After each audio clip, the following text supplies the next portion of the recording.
Hello friends, welcome you all. आज हम vision IAS के 9th फेब वाले डेली करंट अफेयर्स डिस्कस करेंगे।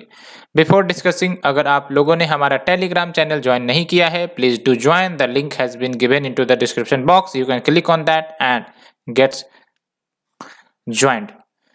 सो फ्रेंड्स, आज हम 6 आर्टिकल डिस्कस करने वाले हैं and let's start the discussion. हमारा पहला article basically safeguarding childhoods from online harm. आपको भी पता है, जब से आपका लॉकडाउन देखने को मिला उसके बाद जो डिजिटल एक्सेसिबिलिटी है बच्चों की या फिर यंगर पॉपुलेशन की, वो बढ़ी है और उसके साथ साथ एक खतरा भी बढ़ा है, that is online harm. Online harm में आपका साइबर बुलिंग जैसे केसेस निकल कर आते हैं और भी इंसिडेंट्स देखने को मिल रहे हैं जो कहीं ना कहीं चाइल्ड की सेफ्टी को काफ़ी ज़्यादा प्रभावित कर रहा है। तो इस स्टडी में और क्या क्या बातें की गई हैं वो हम डिस्कस करेंगे, लेकिन first let's move to the syllabus. तो पहला आर्टिकल आप देख सकते हो, issues related to the development and management of social sector या services related to the human resources. तो इसमें आपका कवर किया जाएगा। तो एक recent study child rights and you के द्वारा, जो कि एक नॉन प्रॉफिट ऑर्गेनाइजेशन है, इनके द्वारा कंडक्ट की गई थी और इस स्टडी का नाम दिया गया है online safety and internet addiction. इसमें हाईलाइट की गई हैं कि कहीं ना कहीं जो एडोलेसेंट्स हैं, यानी कि जो यंगर चाइल्ड्स हैं in the age group of 13 से 18 ईयर्स ऑफ एज, इनमें जो इंटरनेट के प्रति एडिक्शन है वो बढ़ते जा रहे हैं। तो क्या स्टडी में फाइंडिंग्स है डिस्कस करते हैं। आप देख सकते हो 48% जो रेस्पोंडेंट्स है जिन्होंने इस स्टडी में भाग लिया, उन्होंने बताया है कि कहीं ना कहीं certain level of addiction to the internet उनके अंदर आ रही हैं। 48% मतलब अप्रोक्स आप समझ सकते हो 50%।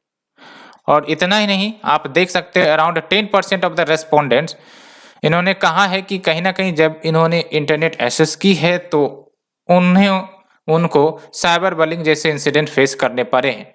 साइबर बुलिंग आपको ही पता है, एक प्रकार से ब्लैकमेलिंग जैसे इंसिडेंट्स या फिर without permission photo sharing, video sharing, ये सब किया जाता है सो दैट पैसे कमाए जाए या फिर जो आपका प्राइवेसी है उसको नुकसान पहुंचाया जाता है। तो ये सब आपके साइबर बलिंग में आ जाते हैं।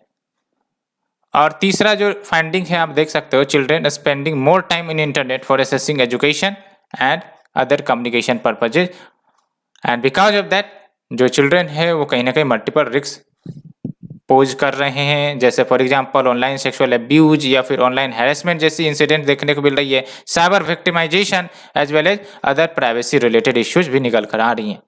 अब बात करते हैं क्या रिकमेंडेशन दी गई हैं स्टडी के आधार पर। तो पहली बात तो अवेयरनेस एंड कैपेसिटी बिल्डिंग की जाए चिल्ड्रन की, सो दैट बच्चे जब भी एक्सेस करें इंटरनेट को तो अपने आप को सेफ रख सके। दूसरी इंपॉर्टेंट बात ये कि internet safety rules and curriculum जो भी है उनको अच्छे से पालन करवाया जाए। तीसरा है आपका पेरेंट्स एंड केयर गिवर्स का भी यहाँ पर रोल निकल कर आएगा, because they should also have a proactive engagement with the children, कि अगर कुछ कंसर्न्स बच्चे फेस करते हैं तो बच्चे उन्हें बताएं एंड सही समय पर एक्शन भी लिया जा सके। चौथा है आपका इफेक्टिव सुपरविजन हो बट नो पॉलिसिंग। कहने का मतलब ये है कि सुपरविजन किया जा सके ऐसे इंसिडेंट का, लेकिन इसका मतलब ये नहीं कि हर एक व्यक्ति पर, हर एक बच्चे पर पूरी तरह से निगरानी रखी जाए, तो एक प्रकार से सर्वेलेंस जैसे इंसिडेंट्स ना हो। तो इफेक्टिव सुपरविजन हो but no policing. Next is your existing cyber laws, उसको रिव्यू करने की जरूरत है एज वेल एज रिवाइज करने की जरूरत है सो दैट उसे चाइल्ड सेंट्रिक बनाया जाए, क्योंकि जो भी हम लॉज देखते हैं कहीं ना कहीं काफ़ी ज़्यादा पुराने होते हैं, तो जो प्रेजेंट नीड्स है उनको कैटर न करते हैं। दैट्स वाई इनमें कुछ रिवीजन एंड अमेंडमेंट करने की जरूरत है so as to make them child centric. And next issue your protecting the privacy, because जब भी हम इंटरनेट एक्सेस करेंगे तो प्राइवेसी की चिंता हमेशा रहेंगी, तो हमें प्राइवेसी को भी प्रोटेक्ट करने की जरूरत है। और आपको ही पता है पुट्टास्वामी जजमेंट जो 2018 में आई थी, सुप्रीम कोर्ट ने राइट टू प्राइवेसी को एक फंडामेंटल राइट माना था under article 21 and also protecting the digital footprints of the children. When we say digital footprints, यानी कि जो बच्चे जब इंटरनेट एक्सेस करते हैं, चाहे वो आपका सोशल मीडिया एक्सेस करते हैं, तो एक प्रकार से वो अपना प्रेजेंस इंटरनेट पर बनाते हैं, तो वही हो गया आपका डिजिटल फुटप्रिंट। एंड इससे पहले WHO ने जो डिजिटल एंड वीडियो गेमिंग, इसके बारे में आपने भी सुना होगा, उसको मेंटल हेल्थ डिसऑर्डर के रूप में कैटेगराइज किया था। तो ये भी आपको प्रीलिम्स के लिए याद रखना है। Addiction to digital and video gaming, उसको मेंटल हेल्थ डिसऑर्डर के रूप में WHO ने क्लासिफाई किया था। और अगर हम रिलेटेड इन्फॉर्मेशन की बात करें तो देख सकते हो पिछले साल मिनिस्ट्री ऑफ एजुकेशन ने भी एडवाइजरी पेरेंट्स के लिए, टीचर्स के लिए जारी की थी ऑनलाइन गेमिंग, जिसमें कुछ बातें सजेशन के रूप में बताई गई थी कि पेरेंटल कंट्रोल एक्टिवेट किए जाए, सेफ्टी फीचर्स एक्टिवेट किए जाए ऑन द डिवाइसेस जिस पर गेम प्ले किए जाते हैं, सो दैट जो सर्टेन कंटेंट है उसको रेस्ट्रिक्ट किया जा सके। आप देखते होंगे जब भी आप कोई ऐप चलाते हो, चाहे वो गेमिंग हो या फिर आपका वीडियो कंटेंट हो, तो इसमें एक पेरेंटल कंटेंट का ऑप्शन आता है जिसके माध्यम से आप पासवर्ड लगा सकते हो, पिन लगा सकते हो कि जो सर्टेन कंटेंट है उस पर एक्सेसिबिलिटी को रेस्ट्रिक्ट किया जाए। दूसरा है आपका इंटरनेट गेटवे घरों में इंस्टॉल किए जाए। इंटरनेट गेटवे के माध्यम से मॉनिटरिंग की जा सकेगी, साथ ही साथ किस प्रकार के कंटेंट आ रहे हैं उसको भी कंट्रोल किया जा सकेगा, सो दैट चिल्ड्रेन जो है रेस्ट्रिक्टेड कंटेंट एक्सेस करे। और नेक्स्ट इज योर ट्रेन किया जाए, सेंसिटाइज किया जाए बच्चों को by the teachers about the pros and cons of the internet, क्योंकि आपको भी पता है when you use the internet there is also pros and there is also cons. So बच्चों को इन प्रोज एंड कॉन्स के बारे में बताने की जरूरत है, चाहे वो आपके टीचर्स हो या फिर parents. So we have discussed the first article. Let's move to the second article. New border development scheme to focus on making model villages. तो बेसिकली यूनियन बजट 2022 में इसे लॉन्च किया गया है और इसके तहत इंफ्रास्ट्रक्चर बूस्ट करने की बात की जाती है in the villages which lies primarily along the border specifically with China. तो इसे हम डिस्कस करेंगे, लेकिन let's move to the first article, let's move to the syllabus first. तो when we talk about syllabus, ये आपका Indian economy and issues related to planning, mobilization of resources, growth, development and employment के अंतर्गत cover होगा। तो अभी हाल फिलहाल जो बजट पास हुई, इसमें गवर्नमेंट ने वाइब्रेंट विलेज प्रोग्राम को अनाउंस किया है और इसके तहत सोशल और फाइनेंशियल इंफ्रास्ट्रक्चर को बूस्ट किए जाएंगे इन the remote habitation primarily along the border with China. When we talk about social infrastructure, तो जैसे आपका हॉस्पिटल हो गया, एजुकेशन हो गया। When we say financial infrastructure, तो जैसे आपके बैंकिंग सुविधा हो गई, ई पेमेंट सुविधाएं हो गई, ये सब आपकी फाइनेंशियल इंफ्रास्ट्रक्चर हो गई, ठीक है। और ये जो आपका न्यू बॉर्डर डेवलपमेंट स्कीम है या फिर वाइब्रेंट विलेज प्रोग्राम है, इसको मिनिस्ट्री ऑफ होम अफेयर्स ने पायलट किया है और इसको डेवलप की जा रही है। जिस प्रकार से आपने सुना भी होगा कि चाइनीज जो गवर्नमेंट है वो मॉडल विलेजेस बना रहा है अलोंग द इंडिया, तो इंडिया भी उसी बैकड्रॉप में फोकस कर रहा है कि along the Indo China border हम भी उन विलेजेस को मॉडर्नाइज करें और वहाँ पर जो बेसिक इंफ्रास्ट्रक्चर है उसको फैसिलिटेट करवाएं। एंड इस स्कीम का दो ऑब्जेक्टिव है। पहली बात तो इंफ्रास्ट्रक्चर को मजबूत करो अलोंग द बॉर्डर, और दूसरी इंपॉर्टेंट बात ये कि जो रेसिडेंट्स है वहाँ के वो अबेंडन ना करे अपने विलेजेस को in search of economic opportunity, because लोग जब भी माइग्रेट करेंगे तो उनकी नेसेसिटी होती है। जनरली वो नेसेसिटी या तो एजुकेशन पर्पस के लिए होती है या फिर जॉब्स के लिए होती है, तो वहाँ पर उनको जॉब्स मिले सो दैट वो माइग्रेट ना करे, तो ये दूसरा ऑब्जेक्टिव है। एंड इसमें क्या क्या एक्टिविटीज इन्वॉल्व होंगी, तो विलेज इंफ्रास्ट्रक्चर बनाए जाएंगे, हाउसिंग बनाई जाएंगी, टूरिस्ट सेंटर डेवलप किए जाएंगे, रोड कनेक्टिविटी को मजबूत किया जाएगा, direct to home access provide की जाएंगी दूरदर्शन का या फिर अदर एजुकेशनल चैनल्स का, साथ ही साथ लाइवलीहुड जनरेशन के लिए भी प्रोग्राम चलाए जाएंगे। एंड आखिरकार इस प्रोग्राम की ज़रूरत क्यों पड़ी, तो जो बॉर्डर विलेजेस होते हैं आपको पता है पॉपुलेशन काफ़ी यहाँ स्पार्स होती है, काफ़ी कम पॉपुलेशन होती है, अलोंग विथ और भी बोटलनेक्स हैं जैसे लिमिटेड कनेक्टिविटी, लिमिटेड इंफ्रास्ट्रक्चर। तो इसके कारण होता क्या है कि जो विलेजेस का डेवलपमेंट होना था इन एरियाज में वो उतना नहीं हो पाता है as compare to the other regions and the villages, तो कहीं ना कहीं डेवलपमेंटल गेन से ये वंचित रह जाते हैं।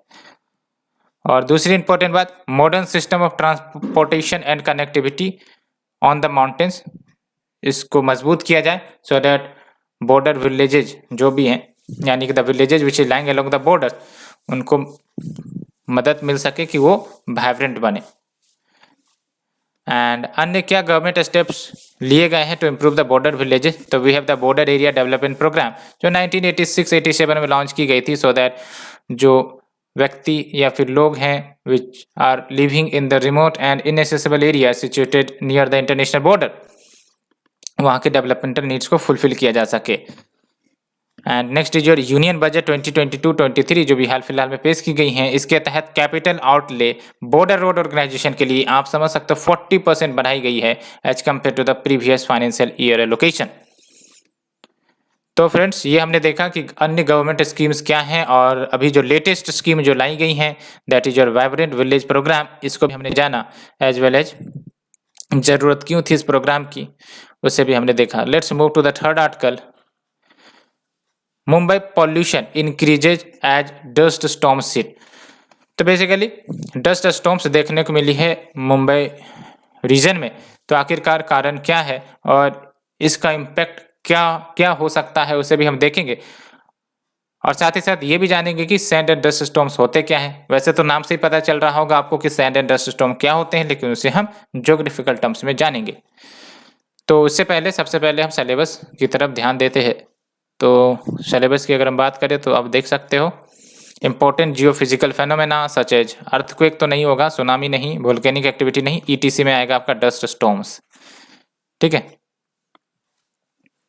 तो सबसे पहली बात तो सैंड एंड डस्ट स्टॉर्म्स की बात कर लेते हैं, ये क्या होती है। तो बेसिकली इसको आप नेचुरल इवेंट कह सकते हो और डस्ट स्टॉर्म या सैंड स्टॉर्म तभी आएंगी जब स्ट्रॉन्ग टर्बुलेंट विंड फ्लो करेंगी ड्राई लैंड सर्फेसेस पर। जैसे फॉर एग्जांपल आप रेगिस्तान को ले लो, जो राजस्थान में आपका डेजर्ट रीजन है, वहां पर अगर वायलेंट विंड फ्लो करती हैं तो जो सैंड पार्टिकल्स होते हैं वो काफी ज्यादा लूज होते हैं, तो विंड उसको उठा ले जाएंगी एंड अल्टीमेटली वो फिर हवा में फ्लोट करेंगी और जहां पर भी वो पहुंचेंगी और विंड की स्पीड जब डिक्रीज होगी तो वहां पर वो डिपॉजिट कर देगा। तो यही है आपका डस्ट स्टॉर्म या सैंड स्टॉर्म। ठीक है, तो these are natural event which is facilitated by strong turbulent winds blowing over the dry land surfaces.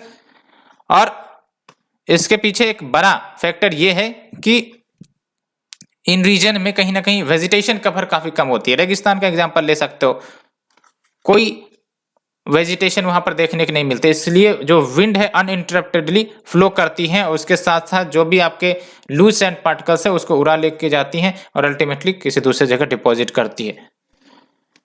तो ये हमने सैंड एंड डस्ट स्टॉर्म्स की बात करी और इसका कारण क्या है। तो कारण एक तो ज्योग्राफी अफेक्ट करती है। ज्योग्राफी के एग्जांपल में आप देख सकते हो, जैसे आपका रेगिस्तान रीजन है या फिर आपका सहारा डेजर्ट ले लो, तो वो एक प्रकार से ज्योग्राफी है। ज्योग्राफी यानी कि लोकेशन, तो लोकेशन तो प्रभावित करती है। और दूसरी इंपॉर्टेंट बात प्लांट डाइवर्सिटी एंड एबंडेंस, जहां पर प्लांट डाइवर्सिटी एंड एबंडेंस ज्यादा रहेंगी वहां पर ये डस्ट स्टॉर्म्स नहीं होंगे, बिकॉज जो प्लांट्स या फिर वेजिटेशन है वो कहीं ना कहीं जो सॉइल पार्टिकल्स है उसको बाइंड करते हैं जमीन में। तो विंड अगर फ्लो भी करती हैं तो जो डस्ट पार्टिकल्स हैं वो एयर में उतनी अच्छे से फैसिलिटेट नहीं होंगी। तो these play critical role in the birth of dust storm. जैसे एग्जांपल भी दिया गया है, फ्लैट एरिया जहां पर वेजिटेशन बहुत ही कम है तो वो ज्यादा प्रोन है to such storms because they allows wind कि वो मोमेंटम गेन कर सके अनइंटरप्टेड वे में, बिकॉज रोकने वाला कोई वेजिटेशन है ही नहीं। और अगर हम बात करें डस्ट स्टॉर्म के क्या कारण है भारत में, तो एक कारण तो यही है कि जो टेम्परेचर है मिडिल ईस्ट में वो जनरली वार्म रहती है और आपको ही पता है जहां पर वार्म टेम्परेचर रहेगा वो लो प्रेशर का लोकेशन होगा और विंड जो है फैसिलिटेट होंगी इन लो प्रेशर रीजन में आने के लिए। और जैसे विंड आएंगी और स्पेस वेजिटेशन भी रहेगा तो अल्टीमेटली डस्ट स्टॉर्म्स का ओरिजिन होगा ही होगा, लिफ्टिंग डस्ट का होगा ही होगा। एंड दूसरा जो फैक्टर है वो है आपका जो टेम्परेचर है वेस्टर्न पार्ट ऑफ इंडिया, जैसे अरेबियन सी के अलोंग वो जनरली वार्मर रहती है। तो जाहिर सी बात मैंने आपको बताया जहां पर टेम्परेचर वार्मर रहेंगी वो फेवरेबल कंडीशन बनाती है for the storms to enter the country. इसलिए अभी आप मुंबई के लोकेशन को देख लो, ये अरेबियन सी के अलोंग ही लोकेटेड है। तो जो टेम्परेचर है इन रीजन का जनरली वार्म रहता है, तो it was favourable for storms to enter the country. तो यही आपका न्यूज है। अब न्यूज में चलते हैं। तो जो system of air quality and weather forecasting and research है, जिसको हम सफर भी कहते हैं, जो हाई पॉल्यूशन मुंबई में देखने को मिल रही है, उसका कारण क्या है? सेकेंड डस्ट स्टॉर्म जो मुंबई में अभी आ चुकी है। और इस स्टॉर्म का ओरिजिन आप देखो कहां पर हुआ है, Afghanistan Pakistan border areas of Rajasthan. Because location से ही पता चल रहा है कि जो यहाँ के टेम्परेचर है रिलेटिवली वार्म रहते हैं और वेजिटेशन कवर भी रिलेटिवली लो रहता है। एंड इससे पहले last month storm middle east में ओरिजिनेट हुआ था और इस स्टॉर्म ने कहीं ना कहीं डस्ट एंड हैज दोनों नॉर्थ वेस्टर्न महाराष्ट्र में लेकर आए थे, even in Gujarat and Rajasthan. तो ये हमने डिस्कस किया। अब बात करते हैं इम्पैक्ट क्या होगा डस्ट स्टॉर्म का। ये इस इम्पैक्ट को तो आप भी लिख सकते हो। जब भी हम बात करते हैं डस्ट स्टॉर्म की, तो ट्रांसबाउंडरी मेट्रोलॉजिकल हजार्ड, ट्रांसबाउंडरी यानी कि it can also flow from one nation to another nation. अभी हमने एग्जांपल में डिस्कस किया कि ओरिजिन हो रहा है अफगानिस्तान पाकिस्तान में, लेकिन इंडिया में ये पहुंच रहे हैं। और इसका इम्पैक्ट आप देख सकते हो, एग्रीकल्चर पर होगा, एनर्जी पर होगा, इन्वायरमेंट पर होगा, एविएशन यानी कि जो एयर सर्विसेज प्रोवाइड की जाती है उन पर भी होगा, बिकॉज विजिबिलिटी रेस्ट्रिक्ट हो जाती है, as well as human health पर होगा। और इतना ही नहीं, इसको अच्छे से समझना है, जब भी ये जो डस्ट है जब ये मूव करेंगी वन लोकेशन टू अनदर और अगर ग्लेशियर पर डिपॉजिट होती है तो वार्मिंग इफेक्ट प्रोड्यूस करती है। वो कैसे? बिकॉज आपको ही पता है जो आइस होते हैं वो परफेक्ट रिफ्लेक्टिंग होते हैं, जो भी सनरेज आते हैं उसको रिफ्लेक्ट करता है, और ब्लैक जो है गुड एब्जॉर्बर होता है। तो चूंकि ice which is whitish in colour, ये तुरंत रिफ्लेक्ट करते रहते हैं सनरेज को, लेकिन यहीं पर अगर डस्ट स्टॉर्म इस आइस पर बैठ जाए तो क्या करेंगी, जो हीट एब्जॉर्प्शन कैपेसिटी है बढ़ जाएगी। तो अगर हीट एब्जॉर्प्शन कैपेसिटी बढ़ गई तो आप समझ सकते हो कि जो आइस है वो मेल्ट होने लगेगी। तो यही कारण है आपका कि ये जब भी डस्ट डिपॉजिट होगा ग्लेशियर पर तो वार्मिंग इफेक्ट प्रोड्यूस करेगा और इसके कारण ग्लेशियर मेल्टिंग भी फास्ट हो जाएंगी। और दूसरी इंपॉर्टेंट बात, क्रॉप यील्ड रिड्यूस हो सकती है। कैसे? बिकॉज जो एडिशनल सेंड आएंगी वो सीडलिंग्स को और अंदर ब्यूरी कर देंगी, जिसके कारण प्लांट टिश्यू का नुकसान हो सकता है। और लार्जर पार्टिकल्स अगर हमारे चेहरे पर स्ट्राइक करती हैं तो इसके कारण स्किन एंड आई इरिटेशन तो होंगी even infection, because virus bacteria ये सब भी मौजूद हो सकते हैं। अलॉन्ग विथ जो स्मॉलर पार्टिकल्स होते हैं ये हमारे रिस्पायरेटरी सिस्टम में इंटर कर सकती हैं and it can create respiratory disorder as well, जैसे अस्थमा। ठीक है, asthma is also known as सांस की बीमारी। एंड ये एक अच्छा पॉइंट है जो प्रीलिम्स के लिए आपको याद रखनी है कि it can also increase the nutrition content in the areas of deposition and benefit vegetation, है ना। जैसे आपको पता है ये सब डस्ट स्टॉर्म होते हैं, इसमें तो मिनरल्स भी मिले हुए होते हैं ना। तो जैसे ही एक लोकेशन से उठकर दूसरे लोकेशन में जाएंगी और ये मिनरल्स कहीं ना कहीं जो वेजिटेशन के ग्रोथ को ऐड करेंगी, because vegetation also requires nutrients. तो जहां पर भी ये डिपॉजिट होंगी वेजिटेशन को वो न्यूट्रिएंट्स प्रोवाइड करेंगी, तो इसके कारण आपका वेजिटेशन बेनिफिट कर सकता है, because it also increases the nutrient content. तो ये बातें हो गई friends. Let's discuss the next article. Sorry हाँ, प्रधानमंत्री किसान संपदा योजना एक्सटेंडेड एंड प्रधानमंत्री ग्रामीण सड़क योजना ट्विग्ड। तो इन दो स्कीम के बारे में चर्चा की गई है, उसे हम डिस्कस करेंगे। But let's move to the syllabus first. तो जो आपका आर्टिकल नंबर 4 है, it will cover welfare schemes for vulnerable sections of the population by the centre and the states and performance of these schemes. इसके अंतर्गत cover होगा आपका। तो अगर हम बात करें प्रधानमंत्री किसान संपदा योजना की, तो आप देख सकते हो इस स्कीम की जो टेन्यूर है वो बढ़ा दी गई है। पहले ये आपका 2021-22 तक ही था, अब इसको एक्सटेंड करके 2025-26 तक कर दिया गया है with the allocation of 4,600 crore. And ये जो स्कीम है वैसे तो 2017 में अप्रूव की गई थी, और अच्छे से याद रखना है this schemes comes under ministry of food processing industry. And इसका बेसिक ऑब्जेक्टिव यही है कि जो फूड प्रोसेसिंग सेक्टर है जिसकी ह्यूज पोटेंशियल है ग्रो करने की, तो उसको फैसिलिटेट करना, साथ ही साथ बेटर प्राइसेस फार्मर्स को प्रोवाइड करना, and huge employment opportunities create करना। और ये अम्ब्रेला स्कीम है, इसके अंतर्गत मल्टीपल सब स्कीम्स आ जाते हैं, जैसे आपका integrated cold chain and value addition infrastructure. तो इसके माध्यम से जो कोल्ड चेन इंफ्रास्ट्रक्चर है उसको मजबूत की जाएंगी, सो दैट जो भी फार्मर्स के द्वारा फूड प्रोड्यूस किए जाते हैं that will ultimately be utilised by the processing company, तो उनको स्टोर करना पड़ता है, तो अल्टीमेटली उसके लिए कोल्ड चेन इंफ्रास्ट्रक्चर की जरूरत होगी। And we have the food safety and quality assurance infrastructure and infrastructure for agro processing clusters and operation green.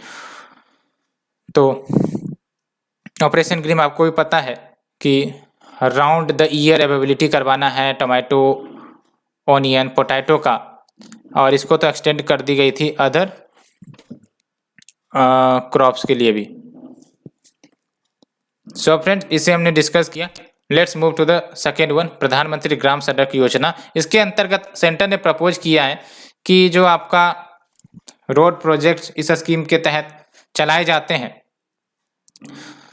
Centre जो है फुल्ली फंड करेगा इस प्रोजेक्ट को। पहले 60% ऑफ द कोस्ट सेंटर दिया करता था, बाकी जो स्टेट दिया करते थे।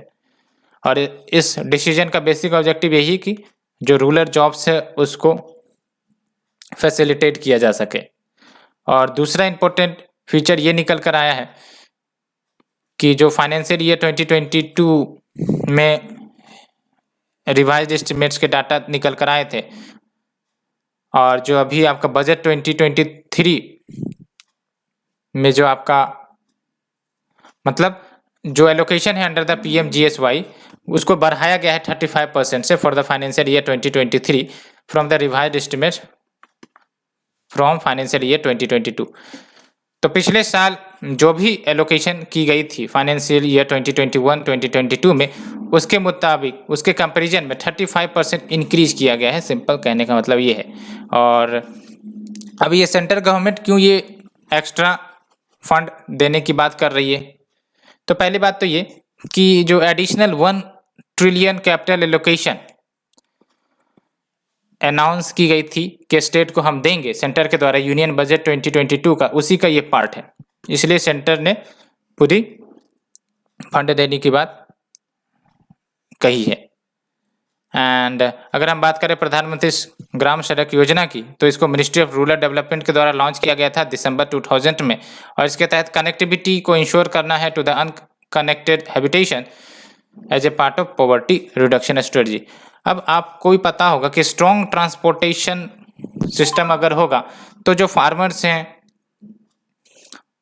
जो भी प्रोडक्ट्स वो प्रोड्यूस करते हैं वो आसानी से दूसरे लोकेशन में ट्रांसपोर्ट कर सकते हैं, या फिर जो भी अन्य पॉपुलेशन है जो अन्य कुछ प्रोड्यूस करते हैं जो रूरल इकोनॉमी को फैसिलिटेट करते हैं, तो उनका मार्केटिंग अच्छे से हो सकेगा। इसलिए कनेक्टिविटी का काफ़ी बड़ा रोल होता है। एंड इसका जो फेज 3 है वो लॉन्च किया गया था 2019 में, सो दैट जो भी एग्जिस्टिंग रूरल रोड नेटवर्क है उसको कंसोलिडेट किया जा सके। कैसे?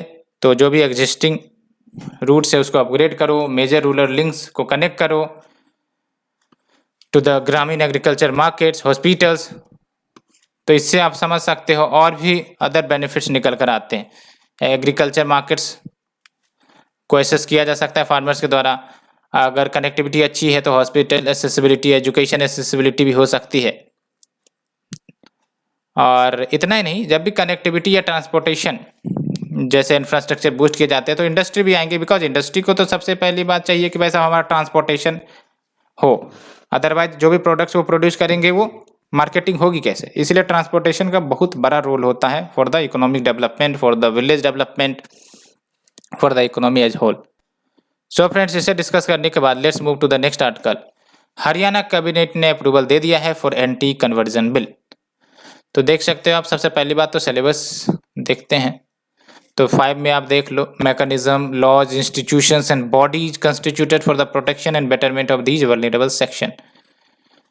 तो ड्राफ्ट जिसका नाम है Haryana prevention of unlawful conversion of religious bill 2022, जिसका बेसिक ऑब्जेक्टिव यही है कि रिलीजियस कन्वर्जन को प्रोहिबिट किया जाए which are done through misrepresentation, force, undue influence, coercion, allurement और बाय एनी फ्रॉडुलेंट मीन्स, तो इस पर रोक लगाई जाए।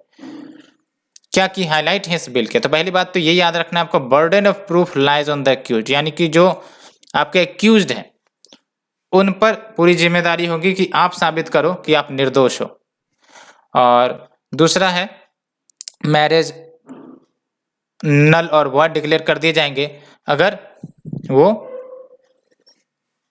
इस प्रोविजन के अंतर्गत आएंगे जो हमने अभी डिस्कस किया। एंड जरूरत क्या थी? तो पहली बात तो बहुत सारे इंसिडेंट देखने को मिल रहे थे जहां पर जो गिलेबल पीपल है, गिलेबल पीपल यानी कि जो आसानी से दूसरे के बातों में आ जाते हैं, है ना, तो ये जो गिलेबल पीपल थे उनको कन्वर्ट किए जाने के केसेस आ रहे थे बाय ऑफरिंग एल्यूरमेंट या फिर उसको प्रभावित करके। एंड दूसरी इंपॉर्टेंट बात ये कि ऐसे भी केसेस आ रहे थे जहां पर जो मैरिज हुआ वो आइदर मिस रिप्रेजेंटेशन या फिर अपने रिलीजन को छुपाकर किया गया, एंड जब शादी हो गई तो फिर अपने पार्टनर्स को फोर्स किया कि अपने रिलीजन में कन्वर्ट हो। एंड इस प्रकार के इंसिडेंट्स आपके फ्रीडम ऑफ रिलीजन को तो इन्फ्रिंज करते ही करते हैं, साथ ही साथ जो सेकुलर फैब्रिक है हमारे सोसाइटी का उसको भी अफेक्ट करते हैं। तो ये कीवर्ड अच्छे से याद रखना, दो इश्यू निकल कर आएंगे यहाँ पर, infringe the freedom of religion और दूसरी इंपॉर्टेंट बात ये कि disturb the secular fabric of the society, ये दो बातें। और अभी आपको पता होना चाहिए there is no central anti conversion law. क्यों? बिकॉज लॉ एंड ऑर्डर आपको भी पता है स्टेट सब्जेक्ट है, इसलिए बहुत सारे स्टेट्स ने अपने अपने लॉज बनाए हैं ऑन दिस सब्जेक्ट, जैसे कर्नाटका ने, मध्य प्रदेश ने, गुजरात ने have laws on this subject. And supreme court ने Rev Stainislaus versus state of Madhya Pradesh 1977 case में अपहेल्ड किया था एंटी कन्वर्जन लॉज को जो मध्य प्रदेश एंड ओडिशा ने पास किए थे। और कोर्ट ने हाईलाइट भी किया था कि आर्टिकल 25 जो फ्रीडम ऑफ रिलीजन की आज़ादी देता है does not include the right to convert. So friends, ये हमने डिस्कस किया। Let's move to the next article. Tamil Nadu assembly readopts bill against national eligibility cum interest test. तो इसके बारे में हमने एक आर्टिकल भी डिस्कस किया था और आपको ही पता है तमिलनाडु असेंबली से ही रिलेटेड वो आर्टिकल था, बिकॉज तमिलनाडु जो है ये जो यूनिफॉर्म मेडिकल एंट्रेंस एग्जाम होते हैं उनके समर्थन में नहीं है और इसीलिए वो बार बार NEET के अगेंस्ट बिल लेकर आई हैं। इससे पहले भी उन्होंने NEET के खिलाफ बिल लाया था, ये दूसरा बार है। तो सबसे पहली बात तो NEET के बारे में जानेंगे, सिलेबस देखते हैं पहले। तो आप देख सकते हो government policies and intervention for development in various sector and issues arising out of the design and implementation. तो जैसे फॉर एग्जांपल इंजीनियरिंग के लिए, इंजीनियरिंग कॉलेज में एडमिशन लेना है जैसे IIT NIT, तो उसके लिए एक आपका यूनिफॉर्म एंट्रेंस एग्जाम लेता है, JEE होता है, फिर JEE एडवांस होता है। उसी प्रकार से मेडिकल इंस्टीट्यूशन, मेडिकल कॉलेज में अगर एडमिशन लेने हैं तो यूनिफॉर्म एंट्रेंस एग्जाम फिलहाल कंडक्ट किए जाते हैं जिसको NEET का नाम दिया जाता है, national eligibility cum interest test. तो ये जो आपका NEET है 2013 में इंट्रोड्यूस किया गया था नेशनल लेवल पर और ये ओनली मेडिकल एंट्रेंस एग्जाम है जिसके तहत मेडिकल एंड डेंटल कोर्सेस में एडमिशन लिए जाते हैं बच्चों के द्वारा by giving the entrance test and based on the marks scored by them. And अभी इशू क्या है? तो तमिलनाडु असेंबली ने रीअडॉप्ट किया है NEET बिल को। बेसिकली पहली बार ये बिल को रिटर्न कर दिया गया था स्टेट गवर्नर के द्वारा, तो दोबारा रीअडॉप्ट किया गया है तमिलनाडु असेंबली के द्वारा। और इस बिल का बेसिक ऑब्जेक्टिव यही है कि जो under graduate courses medicine homeopathy में हैं उसमें एडमिशन मिले बच्चों का on the basis of marks which obtained in the qualifying examination. And इसके तहत स्टूडेंट जो गवर्नमेंट स्कूल्स में पढ़ते हैं उनको 7.5% का हॉरिजेंटल कोटा भी एलोकेट किया जाएगा in the medical admission. And अब बात करते हैं स्टेट ने क्या आर्ग्यूमेंट दिए हैं अगेंस्ट द नीट। तो पहली बात तो ये जो नीट है वो फेवर करता है rich and more privilege class को। कैसे? बिकॉज काफ़ी ज़्यादा कॉस्टली होती है। अगर हम बात करें मेडिकल की स्टडी की तो जो स्पेशल कोचिंग अवेल कर पाते हैं तो कहीं ना कहीं उनके सिलेक्शन के चांसेस बढ़ जाते हैं as compare to the students who does not able to afford the coaching aid. And दूसरा आपका इशू ये है कि स्टूडेंट्स जो एफिलेंट क्लास से आते हैं वो कहीं ना कहीं रूरल एरियाज में सर्व नहीं करते हैं जब उनके प्रोग्राम्स या फिर कोर्सेज कंप्लीट हो जाते हैं एंड उसके बाद वो पोस्ट ग्रेजुएट कोर्सेज करते हैं बाहर जाकर। एंड इसके कारण जो डॉक्टर्स की जो दरकार है स्टेट में रूरल एरियाज में, क्योंकि आपको पता है डॉक्टर टू पेशेंट रेशियो काफ़ी ज़्यादा कम होता है रूरल एरियाज में, बिकॉज जो डॉक्टर्स हैं वो रूरल एरियाज में सर्व नहीं करना चाहते। तो इसके कारण जो नंबर ऑफ सर्विंग डॉक्टर्स है वो डिक्लाइन होती हैं in the state and specifically in the rural areas. And तीसरी इश्यू ये बातें कही गई हैं कि जो आपका नीट एग्ज़ाम है it is in favour of physics chemistry and biology, instead कि ऑल पॉसिबल नॉलेज का टेस्टिंग किया जाए जैसा कि आपका स्टेट बोर्ड एग्जामिनेशन में होता है। तो फ्रेंड्स ये हमने ऑल द इश्यूज डिस्कस किया, होप आप लोगों को पसंद आई होगी। If you are liking please do subscribe share. Thank you friends, thank you very much for the discussion.